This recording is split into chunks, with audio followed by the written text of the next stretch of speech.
My name is Kennedy Augustin, and this is the fourth episode of The View on the Porch.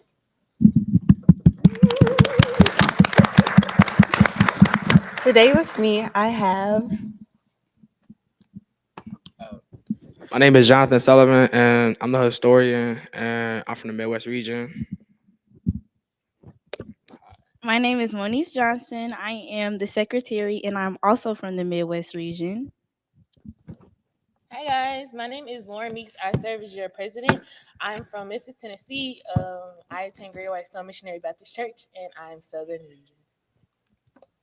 My name is Darius Turner. I serve as the parliamentarian. I'm from St. Louis, Missouri, and I go to Revelation Missionary Baptist Church.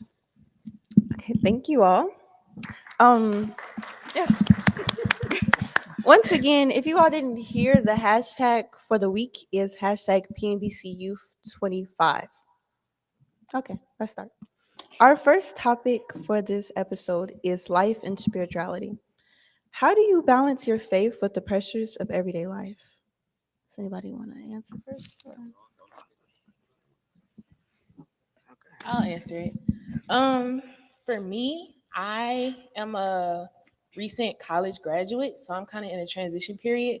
But for me, my most recent experience is in college. So I would say I had to stay grounded. So remembering who I am inside and outside of church, remembering to do the same things that you do inside of church, outside of church. That's how I personally deal with the everyday pressures of faith and life. Because if you don't know who you are, you'll get lost. You'll be somewhere doing things you aren't supposed to do. When you go to church, you hear these things, this is what you're taught. And if you just forget who you are, if you get with the wrong crowd, you just totally get flustered, is what I would say. So for me, I think my thing would be to stay grounded for sure. How hard was that for you? How hard? Yeah. Freshman year, I think it was pretty tough. I would say my first semester for sure. I went to FAMU and then I'm from Memphis, so it was pretty far. It was a pretty far distance between those two places, so I had to readjust to my environment, readjust to the people, get to know new people, and just see what college was about. So at first, I would say things were a little bumpy. But when I got to FAMU, there was like a bus that used to take us to this church. There were a lot of youth at that church. So that was one thing that I took advantage of. I would go to church, me and she wasn't my roommate, but if you went to college, you know you had that first friend group. She was in my first friend group. So me and her, we went to church like every Sunday. We got involved at the nursery and everything. So for me, I think that's what kept me grounded. And then that same person, now she's my roommate. So I think us going to church kept us connected, and it just kind of gives you more of a community to have while you're in college. Jonathan, do you still want to answer? We good. Okay. What's the biggest challenge young people face when trying to live for Christ? I think something that we face is like, we got social media and everything, so we get to see, what other kids our age are doing. And I feel like the number one thing is like partying. And, as a Christian, you're not really supposed to be doing, a whole lot of those activities, I would say. So I feel like trying to just remain Christian and not fall into the wrong crowd is, yeah. I don't. I think also like piggyback off of her, just like people you see on social media, like all these kids our age doing like scamming, all that making like a lot of money. You like look at that as I want to do that. I want to make a lot of money, but that's not Christ like. Just like to add on. Okay. Yeah. Okay. Yeah, I get it. How do you stay spiritually grounded in a world full of distractions? And by distractions, I think more of, well, no shade, y'all, but on here it says crystals. I don't really know how to dive into that. I think of like false religions, maybe. Or social media, yeah. Okay, I like that. I think I'll answer this question. I feel like ways that you can stay spiritually grounded, it's just about one, taking the time away from your phone.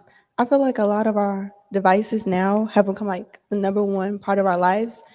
And a lot of the times when you prioritize one thing that isn't like yourself, you start to get indulged in it and then you kind of forget who you are. So I feel like taking a step back can definitely help you stay spiritually grounded. I think, yeah. Okay, I think I'll answer this one. So, staying spiritually grounded, especially in terms of like social media or just the way that you carry yourself throughout life, being in the moment and like being on your devices less is something that's also important. But like we all know that whenever we're on like social media or anything that's like a media type, we know how to cater our For You pages and cater everything that we're watching to us. So if it's something that we don't like, we'll dislike it, we'll say not interested, we'll swipe past it, we'll be like, I don't want to see this on my For You page no more, it's irritating me.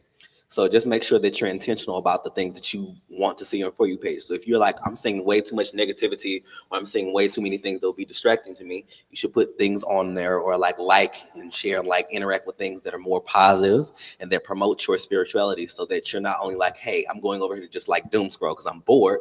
But if I'm doom scrolling, I might as well just like scroll on something that's like intentional and is good to me because social media doesn't have to be a bad thing. It can be a resource that we use to like connect with the people around us because there are a lot of smart people on the internet. There are also a lot of dumb people on the internet, but that's your own discernment. Some people be a little touched. There you I also want to add on to that. So I talked about being grounded earlier. So for me, I would say how I said I go to church and I get involved. That's how I stay grounded. Those people that I see when I get involved, they text me. They're like, "Hey, are you coming Sunday to work in the nursery, or no?" I'm like, "Oh, you're right," because I might have wanted to stay in the bed Sunday, but no, I gotta go work in the nursery now. And another thing I do is read my Bible. So in this phase of life, I've been praying more. So that's another way that I would say I stay grounded is by praying more and reading my Bible more, getting more into the scriptures, understanding what they mean in depth, just so I have a better understanding as I'm evolving in my spiritual journey. I like those answers. Um, our last question for this topic is: what does being called look like for this generation? And if I want to answer first, Okay, I guess in this generation, and just generally, what being called, at least as I see it, it's you as a person with your talents and your gifts, your God given gifts, being able to operate as an entity on your own or with other people and just using those talents to the best of your ability. So whether your talent is like, say I'm very good at making paper cranes. I'm gonna be very good at making paper cranes, and I'm gonna use that ability to help the people around me and further me and the world around me in some way, shape, or form. So anything that you can use, any resources that you have, any talents that you have that you can use to further yourself and other people to grow spiritually, mentally, emotionally, and physically, that's people operating in their calling. I like to think. I think back up to that. Yeah, and I like how what he said. You know, you use your gift for like other people. Like you said, you good at. I see you good at making music. You know, you can make gospel music, even just music, R&B music. That, like touch other people, bring people to you, like bring people to God. Like as use your gift to bring people to God. That's. okay. I like those answers. I don't know. Our second. You have something? Oh, I'm sorry. Do you all have any questions? I kind of had a question for the audience. So I know I was talking about like callings and all that stuff like that, and I know y'all pretty young. Most of y'all, some of y'all the same age as me. Or like I don't know. Okay. But but like, do any of y'all have anything that y'all think could be like a calling in the future, or like now, like any talents or anything that you like enjoy doing, or like I can help the people around me and myself while I'm doing this? Anything? Nothing? Some of y'all said y'all was like athletes and sports and yay and all that stuff like that. Woohoo, go team. Nobody? Anybody? Everybody? I gotta call on somebody. Oh, what? She had her hand up, baby. He did too, but we'll circle back. We'll circle back to you. It'll be great. So I definitely think like some of us are already answering our calling already. I know I'm part of the praise dance ministry, and we're using our talents, our dancing talents, our musical talents to answer our calling and to glorify Jesus. All right. La Mama, Oh, 9. Thank you. Okay. In the gray shirt, baby. What's your name? Yeah, that's not. Where is it? Oh, one of the M&Ms. Hey. Okay. I feel like my calling is like I could like really like get to know people and like really like help them through like the different situations they have going on in their lives. Mhm.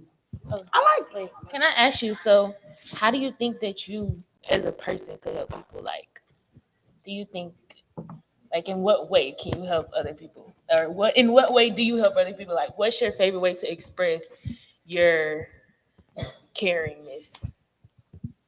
Like helping people if they like it could be from anything like if they need help with an assignment or like helping them with stuff going on at their house or like expressing their feelings or anything like that. Okay, He's thank like a you. mini life coach. All right. Just picking back up on what Bernice said about dancing, I feel like when we dance, we're not doing it for everyone else. Like it was once mentioned, it's us praising the Lord. I like that. I think I have a question for the audience. Let me see. How can I phrase this? Like you said, like praise dancing, it's not for the audience. It's like you and God connecting. Do you all think there are like other things physical, like maybe like for example, I think making clothes or making music. Can that also be seen as like not for everybody else, but just for like you and the Lord? Or what you say? I'm sorry, I didn't hear you.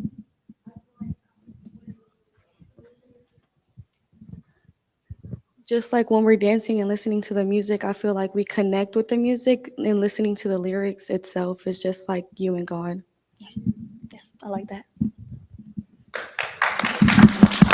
Okay, our next topic. Our next topic is community. Our first question is, how can young people be more involved in making a real difference in their communities? Do you? Yeah. Okay. Um, People can make a difference by, I know, like at home, for church, we do a lot of stuff like with the churches around us locally who are also involved with the PNBC, and we do like little fundraisers. I remember one time we had like a fish and fry, and we gave back to the community. A lot of churches also do like giveaways on like Saturday mornings to people who may need like a food basket or something, just anything that could give back to like people who are in need. I think also like I agree with her with all like the donations and food, but also like the little things like just putting a smile on your face every day, like that just brighten up a person's day. Like just saying hi, how was your day? Just like conversate with another person. The small things like matters for real. Like let's say if I ask you like how was your day, or like I like your hair, just go put a smile on your face. That's better in the community.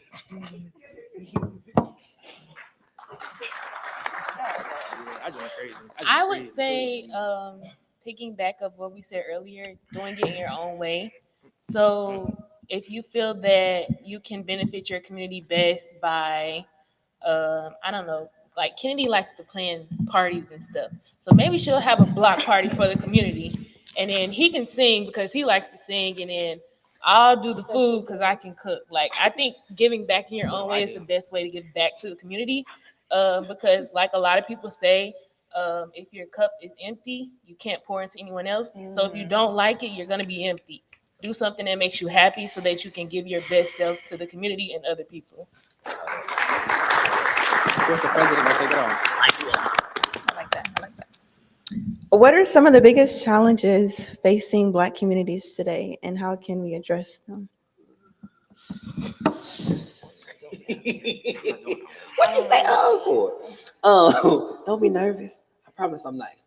Uh, but I feel like that's also kind of a problem within the Black community because I love us so bad. We're such a creative people, and we, as a people, we deal with strife and like heartache and all that stuff like that so well because we've had to do it for so long. But then there are also certain things within the Black community that are just in such a state of disarray, and everybody's okay with it because either you mind your own business because that's not your circus, not your monkeys. You ain't got to deal with that. Or you like, I see it, and I would deal with it if I could, but I'm over handling my own life, so I'm just going. You don't see that over? there. And then also as a people, sometimes we have the tendency to be real negative. But I think that's like throughout all age groups, because sometimes you got the young kids and they just, and then you got my age group and we just either depressed, mad, or we got an attitude and we just looking at the world like, y'all, can I go home? I'm here. Can I go home? And then the older you get to them mid-range ages, people who in their 30s and 40s and all that stuff like that. They just tired. And then you get older than that, and you got mother so and so who just set in her ways. She stuck, and Mr. Deacon who been had this same quiffed haircut for about 30, 40 years, and he just we become stagnant as a people. We have the ability to be so creative and do so much, but we become stagnant and stale. And then we get stagnant still, and now y'all angry because y'all stagnant and still because you don't feel like moving and doing nothing. Because she been sitting in that same spot in the church for 30, 40 years. And she need to move. Take the mic. Take the mic. Take the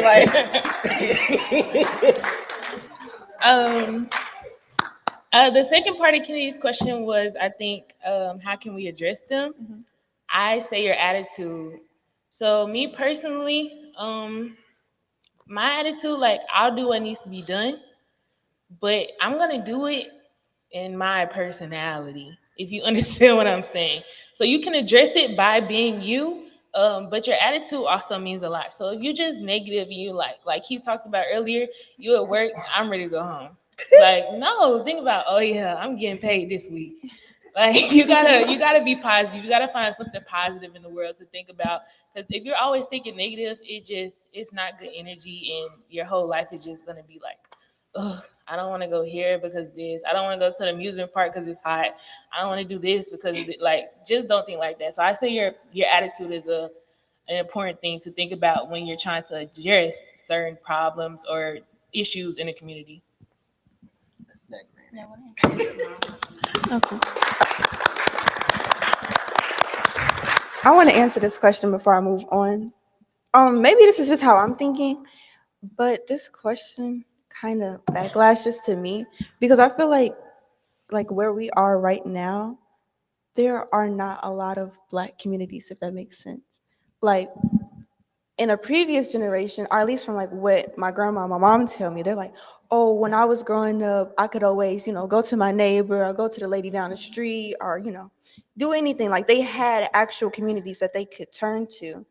But I just feel like now, as time is passing on, generations are coming, the communities are breaking up in a way. And it's like, are we really a community at this point if we can't, like actually, like love thy neighbor or turn to your neighbor and be like, hey, how you doing? Can I get some sugar? Can I get whatever? Right. So I don't know. I feel like a way that we can start addressing it is just by, our attitudes. I feel like it all just ties into attitude and like how you look at the world. I think that's it. Yeah. Okay. Our last question for this topic is, how can we bridge the gap between generations in our communities? I feel like I just kind of also answered that question a little bit. So yeah. Yeah. I guess what Kennedy was saying with like whole attitudes, because there's so much you can learn something from anybody. It might not seem like it all the time, but everybody got something to teach you. Sometimes the way they go about teaching it is a little iffy and special in their own loving way. But I guess with bridging the gap between the generations, just for the older you get, because when you get set in your ways, you be like, hey, this has worked for me for so long, you become stagnant and you don't want to move. But the younger people is like, hey, I want to do this, I want to do that, the third, the fourth, the fifth. I don't know how I'm gonna do it, but I'm gonna try it, and I'm just gonna jump off of this cliff and see if I can fly. It's gonna be great. Um, and I feel like if we can kind of merge that and kind of cross those over and like get over our attitudes and our egos with the older folks and with the younger folks especially, and we could be like, okay, I'm not gonna listen to this old coot. I'm not gonna do it. They don't know what they're talking about. They've been doing this for this long and they've been working. And I'm over here, I'm not gonna listen to this young person because they don't know what they're talking about. I've been here for 50 something odd years. It's been working this long.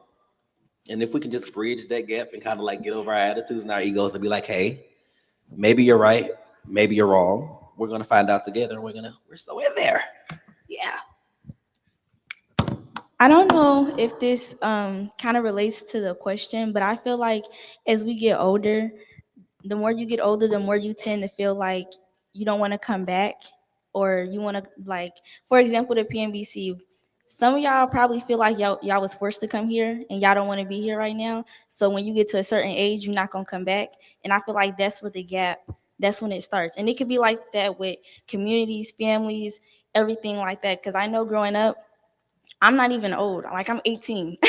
And it was so many kids growing up in my church, and now it's like little to none there. And it's because everyone got older and they just never came back or nothing. I feel like you got to remember where you came from and always try and give back where you came from and don't forget it. Hey, real. That's the thing. I want to ask you guys a question. So can we hand Nine the mic? I want to ask you guys: what's one way that you feel like supported in your church? Like, what's one way that you feel like the age gap or the gap between generations just doesn't exist? So, what's that one point where you feel like, oh, we're all connected right now?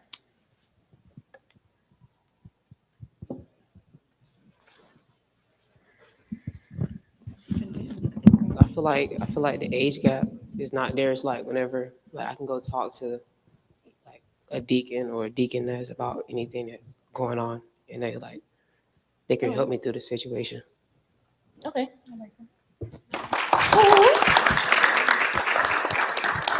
Anybody else? Is there?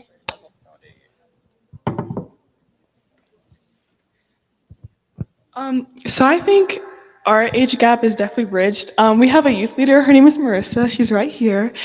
We all like she's older than us, but we see her as like a big sister. And obviously, she teaches us things like we may get annoyed or aggravated at her, but we know like it's coming from the good in her heart, and like she has a purpose for telling us these things. And like the gap between like what she knows from like when she was born and when she was growing up to our times, because it's definitely different. And so she's kind of like bridging that gap and teaching us things that we should know.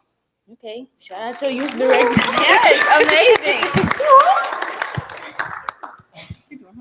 All right. Anybody else? Maybe a little more towards the middle back. What's one way you feel that your age gap in your church is just kind of bridged, or that you doesn't feel that it exists?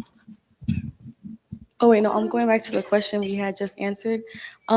Like she said about Miss Marissa, I feel like at our church it's like very a safe place. Like you can just go talk to anybody. Like there's no age. Like we're all the same age. Like it's just a very safe place to be with, and especially with Miss Marissa or even Miss Barnes. Like she's just, you can go to her and she'll talk to you like she was born yesterday, like for real. So yeah, Wait, can I ask you a question? Were you on one of yes, I our was. summer things and you were like, "Oh, I'm a hot girl" or something like that? No, that's her. Bernice the baddest. All right.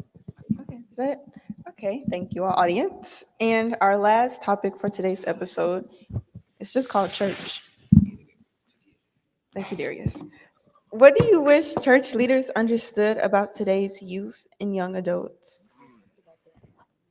I feel like Darius said, they're so stagnant. They still like on one path. Like it's worked all this time. Like why wouldn't it work now? I feel like with a younger generation like us, we need like something that's gonna keep us entertained. Some we got like a short span. You know, we not gonna pay attention a whole lot.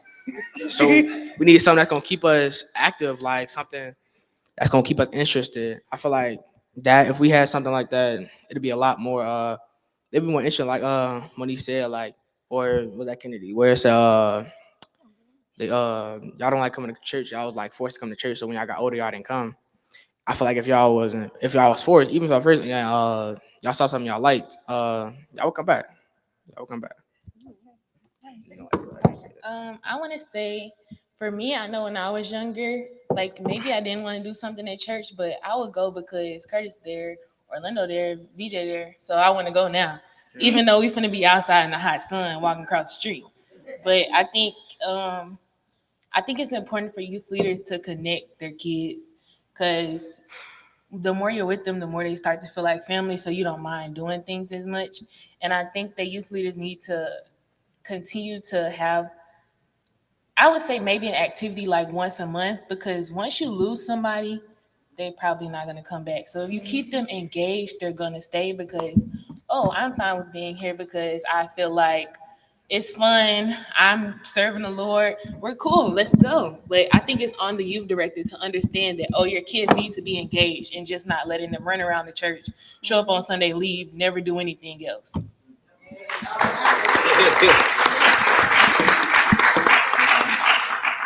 I also think it's important as like youth leaders and youth just generally to like understand and know the people that you have.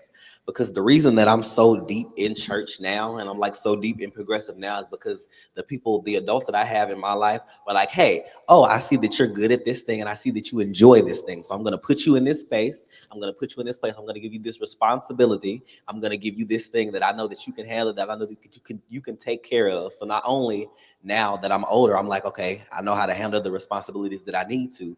But I'm like, okay, I know what it is that I like to do. I know where my strengths lie. I know where my weaknesses lie. I know where I will, won't be, and I know where I can and cannot help other people.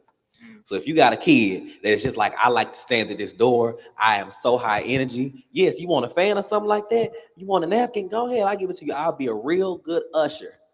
And they can't hold a note to save their life. And every time they get up on stage to hold a note trying to save their life, a little tear just start to roll down their cheek. And you keep putting them up there to sing. That child not gonna come to church. They're gonna be like, you want to go to church today? No, I don't. They're gonna try to make me sing. What? Are you answering the question? That is the question.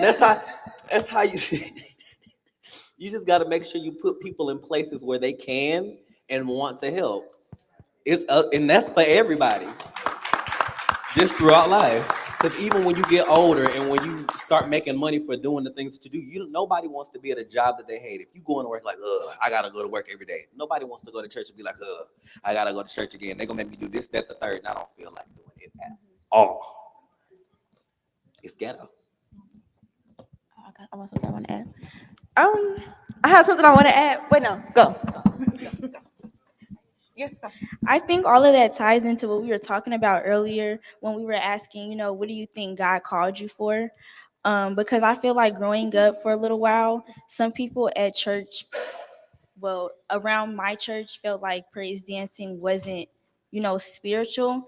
And even though I love my choir and I love singing in the choir, sometimes I don't want to sing. Sometimes I want to show me worshiping God through praise dance. And I feel like as I got older, they just need to understand that some things that we're called for, we can still express that and showing that we still care for God and that we still worship Him and not using it in a way where it's like it's negative or it's not church-like. I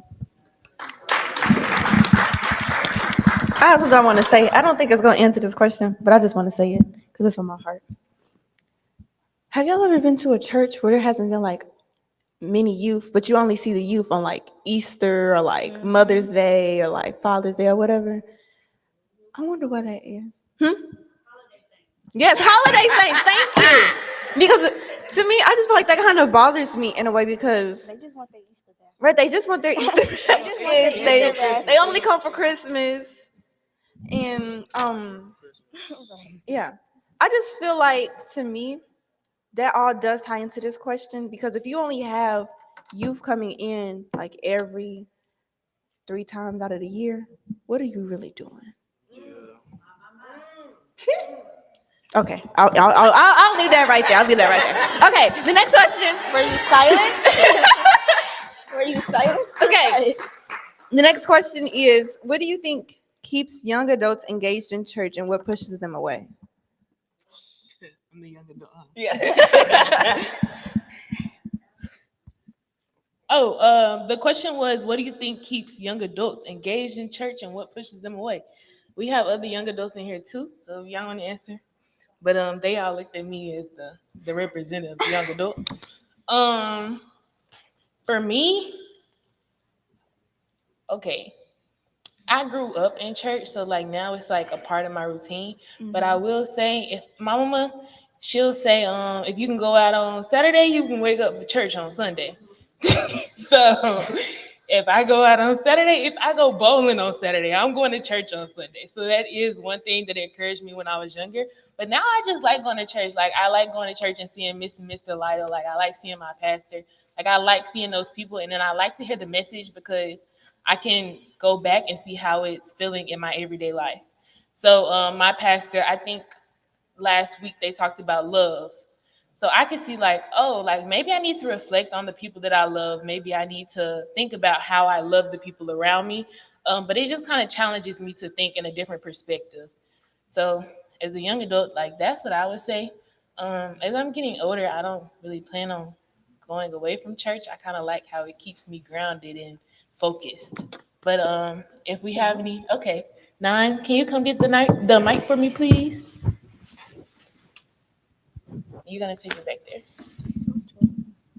I'm gonna say the question one more time. So, what do you think keeps young adults engaged in church, and what pushes them away?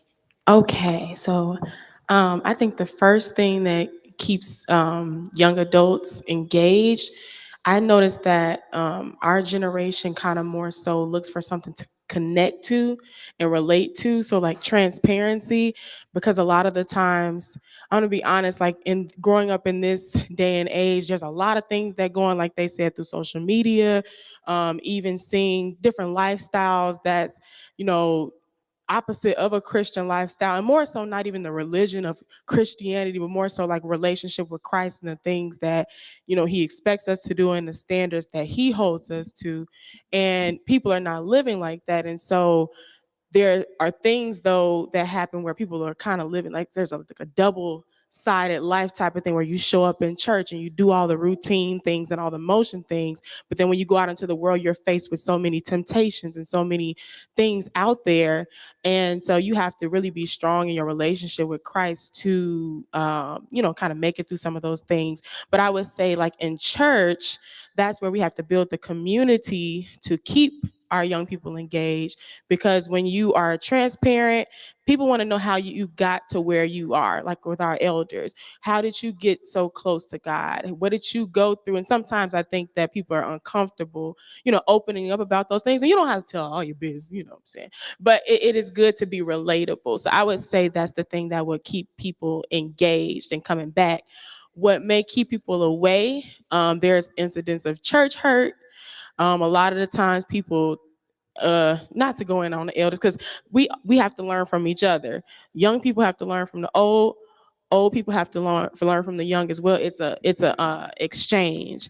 So when you have an elder though that you come to, some people think because of their age they can talk to people any kind of way. They might be really rude.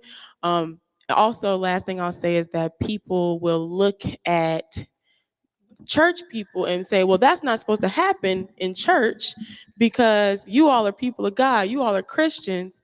And so I might as well go out in the world where I might be treated or welcomed better than in my church community. And so then it's like, okay, well, there's no point of me going anymore when they're like this and that too, and all because they sin differently, then I'm gonna, you know, I'm not looking for that. So that's basically what I would say is what keep people away. Everybody has to look inside themselves, and we all got to continue to be striving to be Christ-like.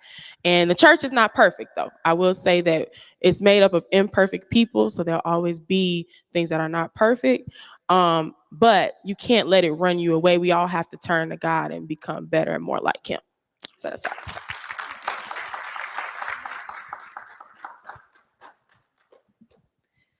That was great.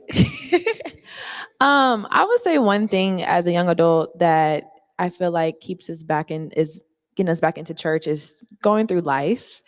I would say that when I went off to college, there is a lot of things. Well, even before college and high school, church was always instilled with me and my family on both sides. So I had to be there, you know. But then once I went to college and then graduated and then started experiencing real life, I started to really then look for God for sure. And going through certain situations and all that, all those type of things that you some are gonna have to go through as part of life, brought me back closer to God. And I feel like a lot now, I'm about to be 30, and a lot of people around my age, we're all just kind of like, yeah, life's a lot. But one consistent thing has been God. And when we all have conversations about what's keeping you, what's keeping your strength, like how are you getting through this, like this this blessing came out of nowhere. I'm like, because I started putting my time back into God, and it revealed to me, like God revealed to me, you put your time into me, I will bless you and I will reward you. So I would say life is really what kind of brings people back, because then you start to understand more about the messages that the pastors, preachers, what they say. It clicks a little bit more. Alongside about the question about what pushes people away, I just think also, I feel like churches have to grow and evolve with the times. And I feel like a lot of what my generation's looking at is we have our phones in our hands. Technology is all around us nowadays. Social media is very present. And so when people are looking for a church home or where to reconnect with, they're looking for those little small things that, like she said, brings a connection, makes it feel like, okay, I see myself in this church. I feel like some churches are still kind of stuck in certain ways that are going to hinder them in the long term with really connecting with this next generation. And so I feel like churches kind of have to evolve and kind of implement certain things to really reach out, because social media it could be a curse, but it could be a blessing at the same time. A lot of people, they can connect with a church through small TikToks of a sermon or a Bible lesson, YouTube, Instagram, Facebook. So I just think that we have to learn to evolve and find new ways to connect with this generation, because technology is here, it's going to ever evolve. And, a lot of the people here, they want to see that implemented now. So, yeah. I did want to add, so the what pushes them away part, I did want to say, make sure that you're okay. For me, myself, I would say the lack of support or the lack of fostering growth is one thing that pushes young adults away. Because if you're not supporting your young adults in their growth, then it will kind of be challenging for them to want to continue to come to this church and to want to continue to come to become a better person. Because at this point, you're not challenging them, you're not supporting them in anything that they do, and it's just kind of like, oh, like, why am I here? No one's paying attention to me. My pastor, his sermons aren't hitting me. Like, so remember to support and foster growth so that you're reaching everyone who is in your church and who may come into your church, so that you're not just reaching the older people, but you're reaching the younger people as well.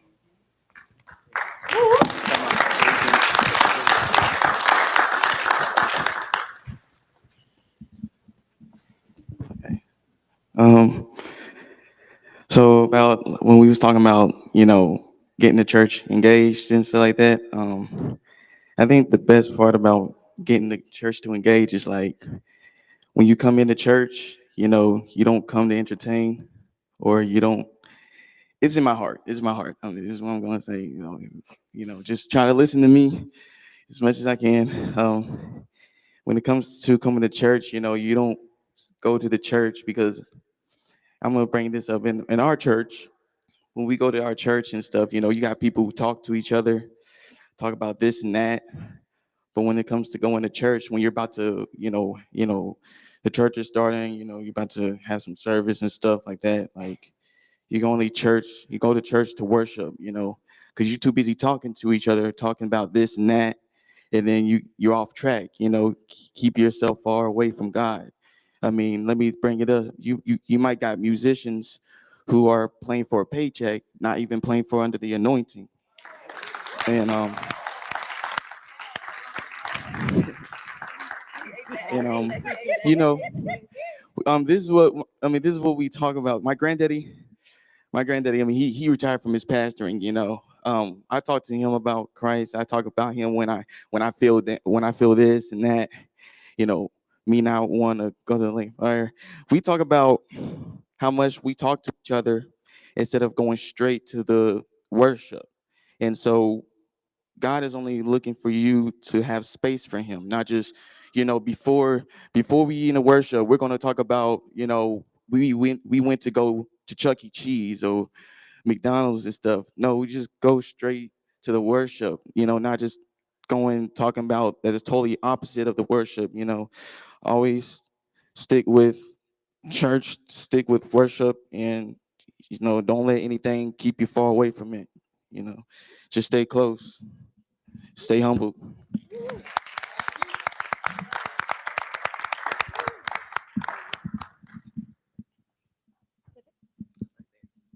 Okay. Oh, is this on? Okay. We have one more question.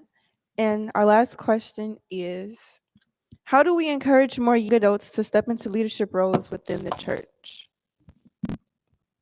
I think we can encourage people by one letting you all know that to be an influence on someone, you don't have to be perfect.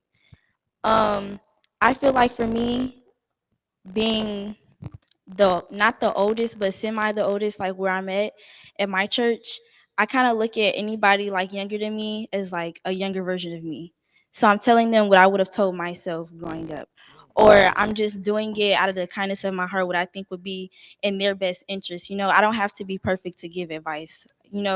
Everybody goes through their own challenges and their own struggles in life, and you could give advice based on that struggle. Like, just because I'm not 50 or like old doesn't mean I haven't been through anything. I can't tell anybody. No shade, no shade, no shade. No, no, no, no, no, no. No, no, no, no, no. You guys are wise. You've been through some stuff. Y'all are wise. Y'all are wise. But The seasoned saint. yes, seasoned saints, seasoned saints. Sprinkle, sprinkle. Sprinkle. Yes, but it's I've been through my own struggles that I could give advice on and I don't have to be, super, older, super seasoned, super seasoned to give that advice.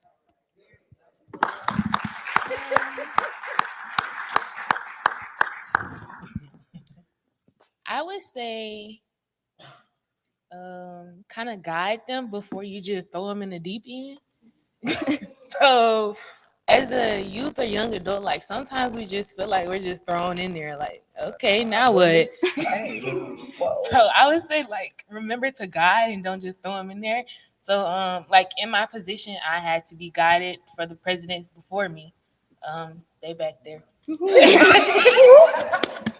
But just kind of remember, like we're still young, like we don't know everything. So patience is key.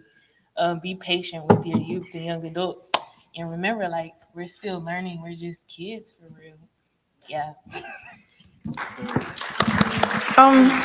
I agree with the guiding, but I also feel like having people step into leadership roles, you also have to take a step back and let them like actually lead and speak and let their creative juices flow, because it's one thing to guide, but then it's also one thing to direct. If you're directing someone and you're like, do this, do this, do this, do this, they're like, well, am I doing it or are you doing it? Like, it's just like, you're telling me what to do and then I'm putting my name on it and everybody's gonna think that it's me when really it was you, and I don't have a chance to put in my input.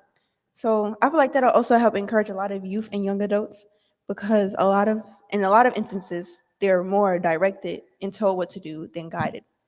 And yeah. Okay, that was our last question. Yeah. We're not done. I need to.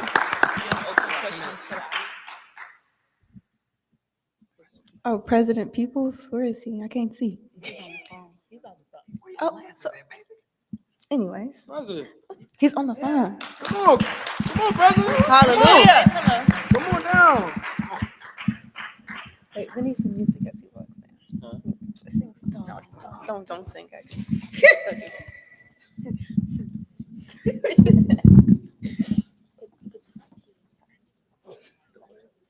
She's telling her to put the mic down.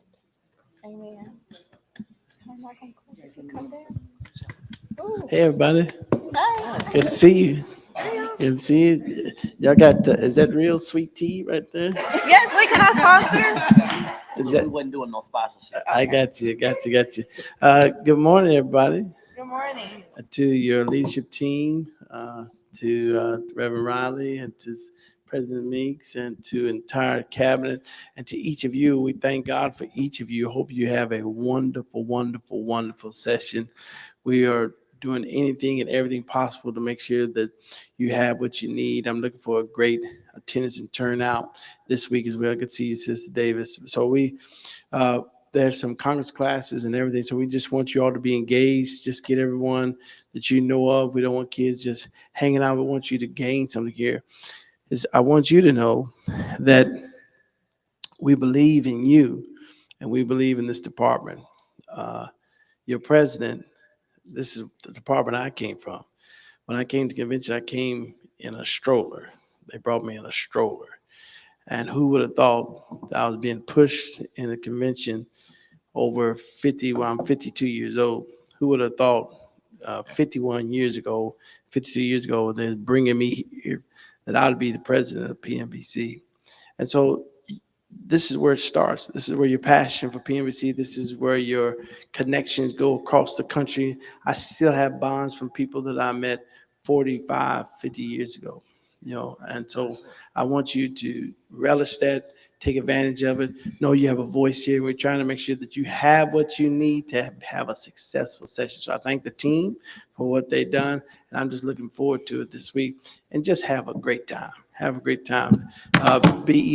Make sure that you're with your chaperones and all those people. We don't need no one straggling along because Chicago is real. Okay, but have a wonderful time. My wife and I, we love you dearly, and I've enjoyed your pew on the porch. Thank you.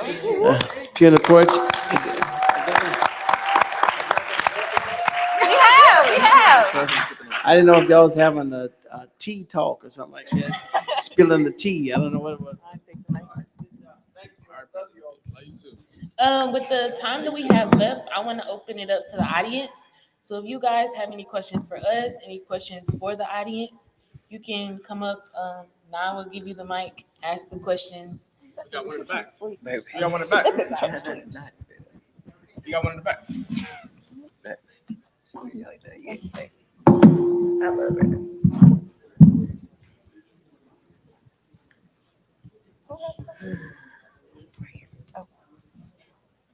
How y'all doing? I don't have a question. I got a comment on the last question that y'all had. Y'all covered most of them, but I would say one for the older generation. Don't forget you guys was our age one time. It's things that we do and we get, I'm gonna use an old word, chastised. We get talked about. We get looked at a certain way when y'all did the same things. Y'all just older now, so y'all probably don't even remember. But y'all did them. So younger kids, when y'all hear older people say, I never did this, I never did that, they're living through their Christian life. They're forgetting that they were once us one time. So y'all keep that in mind, that yeah, they'll tell y'all they never did nothing. They walk with Jesus their whole life. That's not true. Be yourself, but try to be a better yourself every day. And y'all remember that we still learning.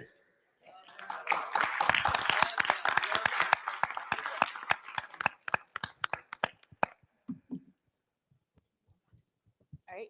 Anybody else? Any more questions, comments, anything you want to ask us, anything you want to say to the audience or to yourselves? Okay.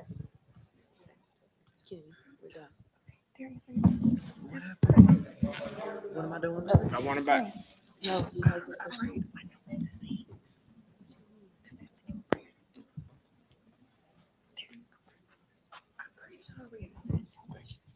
Thank you. So this question is not so much for the convention's sake, but when pastors, this is for the local church. So when pastors and church leaders are looking for ways,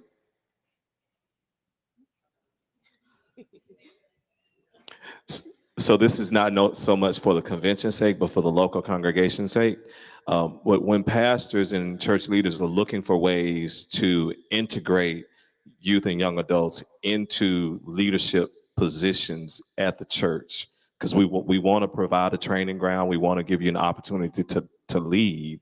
What are some suggested positions, right, that we might be able to implement and integrate some of our young adults into so that they can start getting that training? What would you all like to, if I'm going to be a leader in my church, this is a leadership position that I would be interested in. And it can be something that's already existing or something that's fresh, that's not in existence yet, that just gives you an opportunity to hone those skills and not just hone those skills, but bring something to the table, which is something that I know you all are desiring to do. Does that make sense?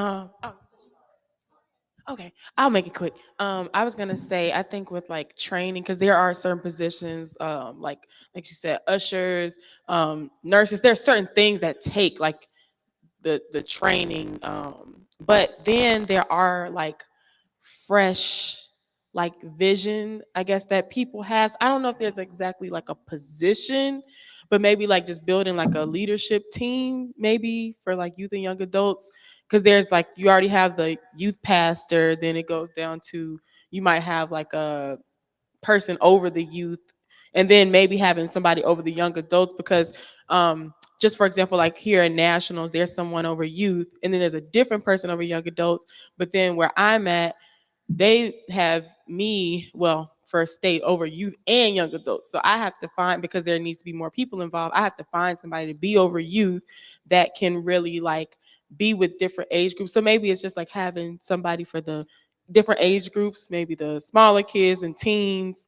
Each group needs their own feeding, I would say. And then I mean, that's all I have. But I don't know if there's a specific position, but just allowing the fresh ideas and visions. Because a lot of times elders will say they want new ideas, but then it turns out when they have a youth advisor um, over a group, they kind of control it and it starts to look like what the elders want it to look like. So it'll be like a little bit of the idea, but it turns into something else because you know, yeah.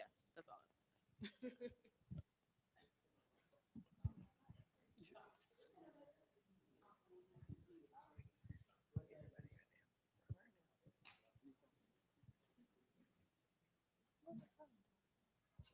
Good morning. I think it depends on the size of your church too, but one of the things that we've started to do is recognize that maybe we need a um, junior deaconess.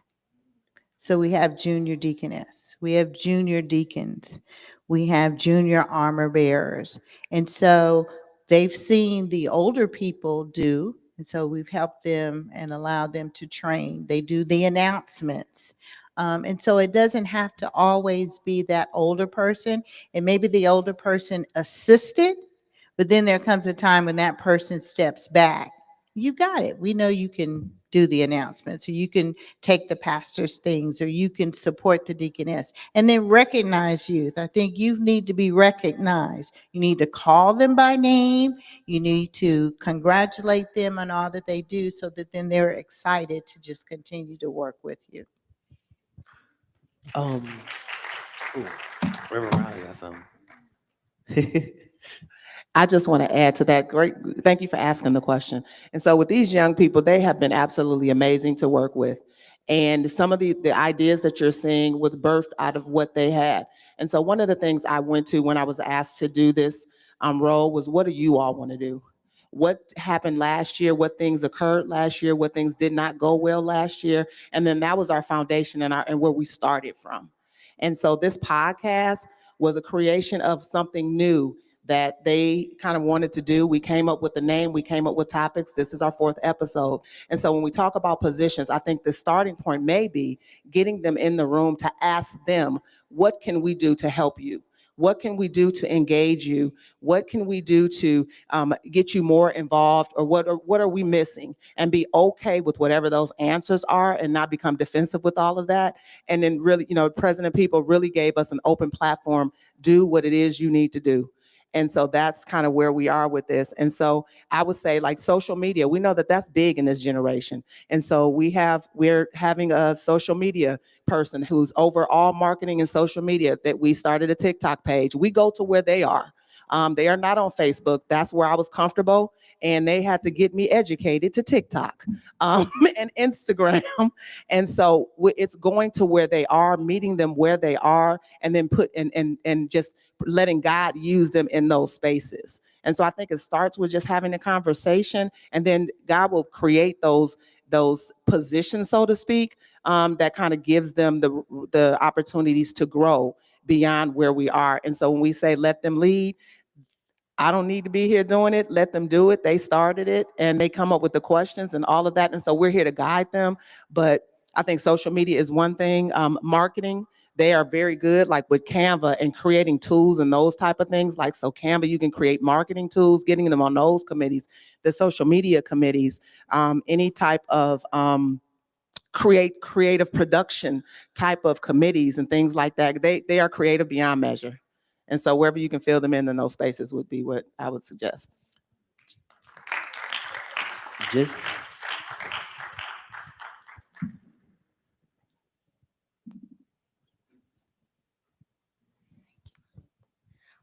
I just want to say, as me being in the youth department at my church, I'm just grateful for the older people, because like you said, you want to see where they're at, and I feel like at my church, instead of them just saying something and doing it, they ask us first for approval, and they ask if we're okay with it, and just like making sure we're okay with everything else, so that we enjoy what we do, as they enjoy it too.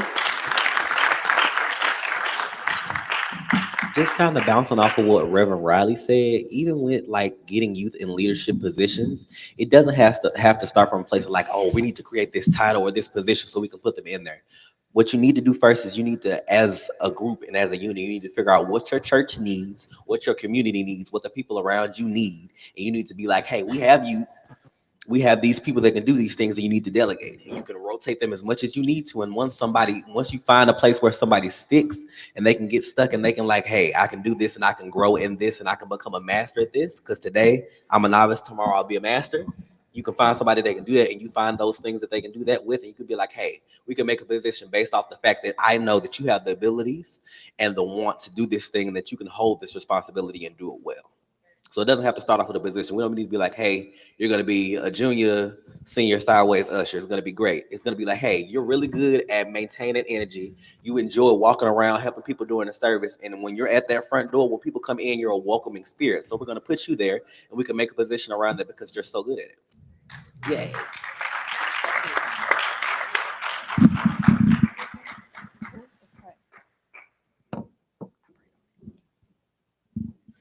Any more questions? Anybody got any more questions? Anybody? Okay. We got one question right there. All right.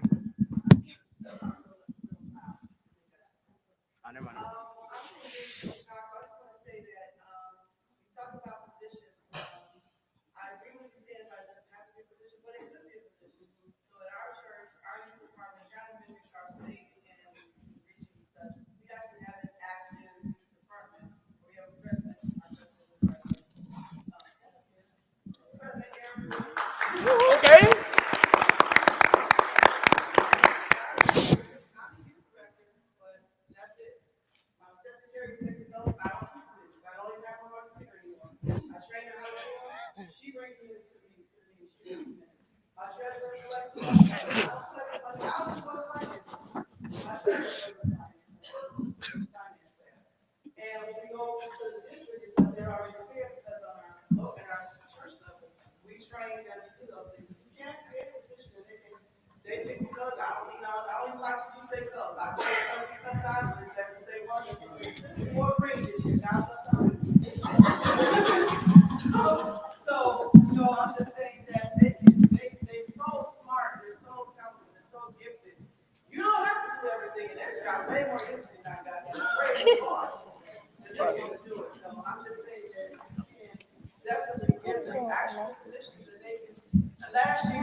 Okay. Thank you all. That was the end of our podcast. Once again, my name is Kennedy Eccleston. I'm from the Midwest region. Woohoo! This was the 4th episode of the Pew and the Porch. And would you like to pray for us? Oh, will you all please stand so we can pray? Oh, we all gotta stand?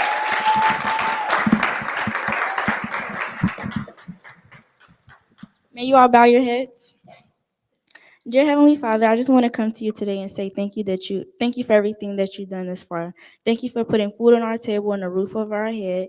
Thank you for allowing us to be at this amazing convention this year in the Midwest region. And thank you for everything that you're going to do for us in our future. We appreciate everything that you've done for us. And amen. Thank you all for coming. Want to announce Classes. we have classes for everybody from 1 to 4. And so we want the young people to, even if you're not registered today, you can register tomorrow because I know there's a line back there. But 1 to 4, all the classes are in this building, in this hotel. Okay, it's on this floor and the next floor. So there's classes.